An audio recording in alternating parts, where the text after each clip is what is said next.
Welcome to another edition of Todd Talk, where we take teaching theory and turn it into teaching practice. In keeping with our theme of social and emotional needs, today's Todd Talk will be talking about how to teach empathy in the classroom.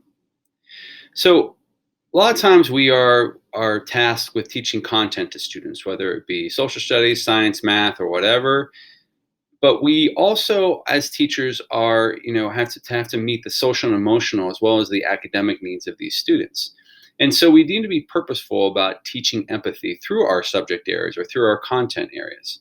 And so what I'm going to share with you today are 5 different strategies that you can use in the classroom that will help students to gain a better understanding of empathy.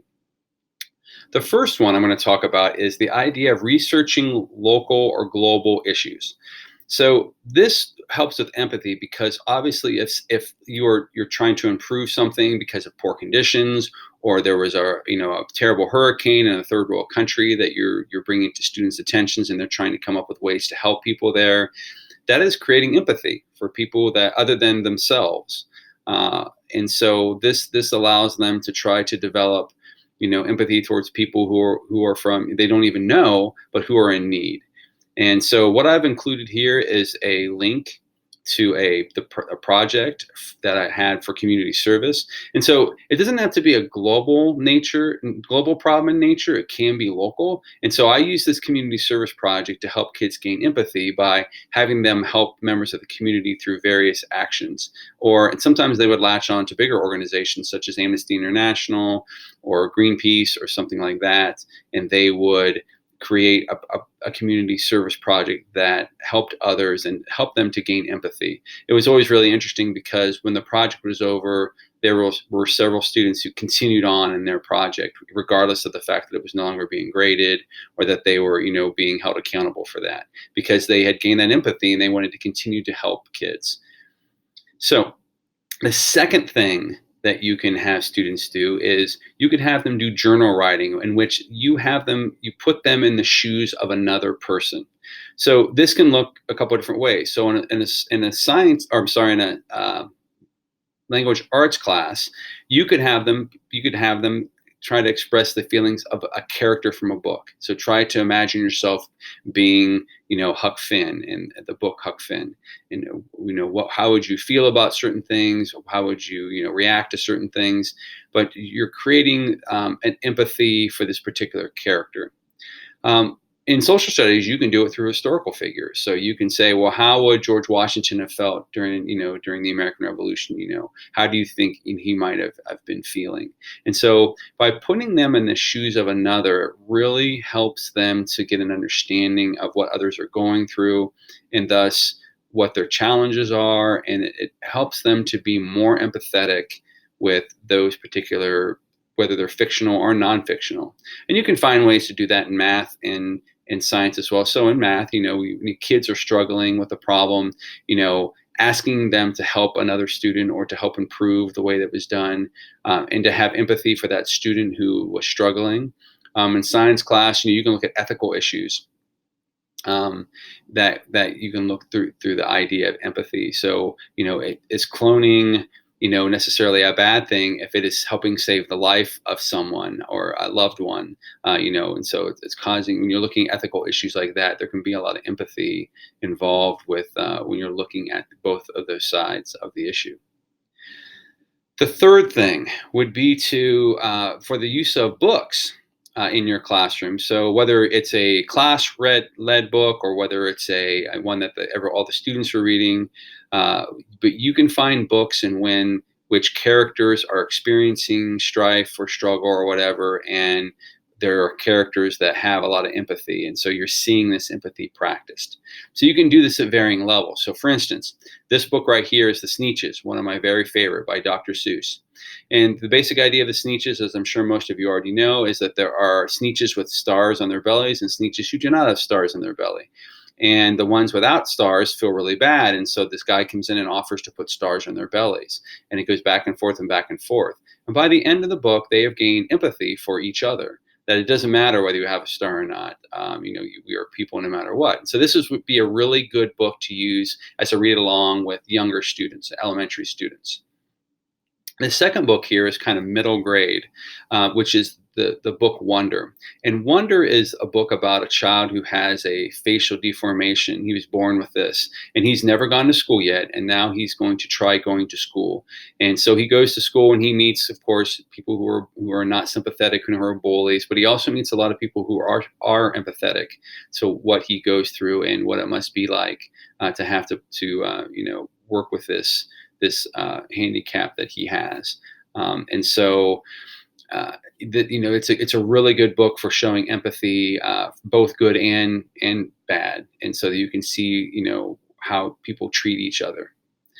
A third book, this would be for our high school students, would be a book like Grapes of Wrath. So, The Grapes of Wrath by John Steinbeck is about the Joad family and how they are sharecroppers, and they're moving from place to place trying to make a living and trying to just survive.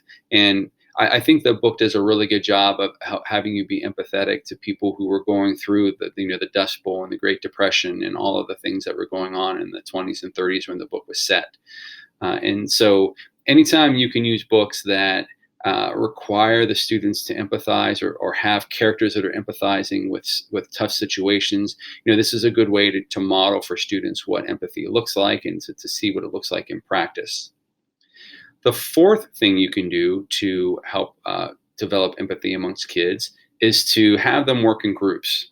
So collaboration it causes a lot of empathy because they have to work together to be successful. And there are good ways to work in groups and there are bad ways to work in groups. And what I've included here is a link to a couple of my Todd Talks where I talk about collaboration and how you can set that up so that students feel that things are more fair when it comes to a group. But by having them collaborate with others, it helps them to see when people are struggling, how they can help as a group mate, or if they themselves are struggling, how they can reach out to a group mate for help. But it helps to develop the empathy of working with others, which is really important. It's a very important 21st century skill to have because there are a lot of kids who are not great at working with kids. There are a lot of adults that are not great at working with each other. And so you want to be able to provide them with the opportunity to work with others and how to develop empathy for the people in their group so that you can get whatever it is that you need to get done. The fifth thing that you can do to create empathy in your classroom is just create a culture of kindness in your classroom, in your school for that matter. And so what that looks like is a couple things. So first off, you as the teacher are the ultimate model. So are you modeling kindness? Are you being kind and empathetic to people? So when a student comes up and says, I don't have my homework because of this, are you listening to that, what really is happening here rather than the fact they just don't have their homework? Or if a student got caught cheating and they're upset, your first reaction should not be necessarily, well, you shouldn't have cheated, but it should be empathetic to maybe why they cheated and to help correct that so they don't do that in the future. But there are lots of opportunities as a teacher where you get the opportunity to be empathetic. And so as much as possible, you need to model this and be empathetic of your students and their unique situations. One size does not fit all in education. Each student is unique and each student has different issues that they're dealing with. And so it's important to be empathetic to those individual issues. Another thing that you can do is just have, posters and or sayings or quotes or visuals around the room that foster kindness. So, whether it be, making sure you treat others as that you want to be treated to, showing understanding for students, but basically just having it so that it's just around the classroom and kids are seeing it in every single day when they walk into the classroom. And then the last thing you can do is just make sure that you're promoting kindness amongst your students. So if a student is getting frustrated with another student and you're having that conversation, you can say, well, have you thought about it from their point of view? Have you, thought about what might be causing them to not be meeting your expectation of what they should be doing? And so just helping them to understand that they need to be empathetic towards others in other situations. I do want to talk very briefly about a resource that you as the teacher can read to try to help students develop empathy. And it's the book called Unselfie by Dr. Michelle Borba. And in this, as you can see here, she talks about 9 essential habits that give kids empathy. And it's things such as emotional literacy, moral identity, perspective taking, that's the in the shoes activity that we talked about, moral imagination. So those are those ethics that we look at. Self-regulation, which is a very good skill to develop for social and emotional needs. Practicing kindness, that's that culture of kindness that you would be creating. Collaboration and teamwork, so it's working with other students in groups and figuring out how that looks. Moral courage, which is doing the right thing even when others are not. And then lastly is altruistic leadership. So this book is a really good book that provides lots of practical strategies that you can use in the classroom. And this is kind of the backbone for that book. So if you are interested in learning more about uh, empathy and how to teach it in the classroom, this is an excellent resource to use.